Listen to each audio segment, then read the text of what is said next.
Ed Shula was hired at my high school my senior year.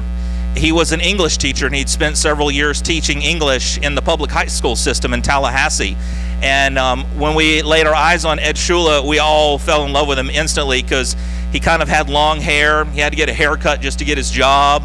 He had smoked a little weed in the 70s before he was a Christian, and you could just kind of tell he was like some kind of a beach bum sort of guy, but he was a really great follower of Jesus. And he wanted to start kind of like a revival amongst the students. I know a Christian high school, right?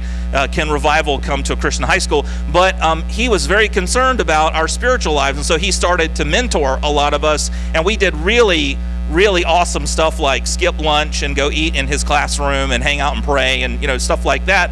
And Ed Shula was kind of a mentor to us in many ways. He was kind of like our Jesus.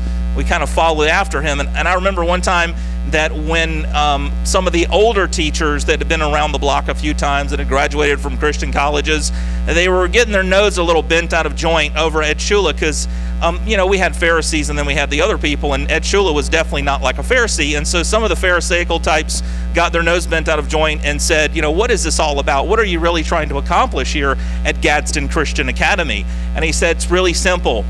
I want to make following Jesus the cool thing to do. And then one of the older teachers, who was a little bit more jaded, said, let me tell you something. Following Jesus is not, nor will it ever be, the cool thing to do. I'm the child of that struggle. My whole life I wanted to be cool, and also kind of want to follow after Jesus. And I'm finding the older that I get, the harder it is to do both.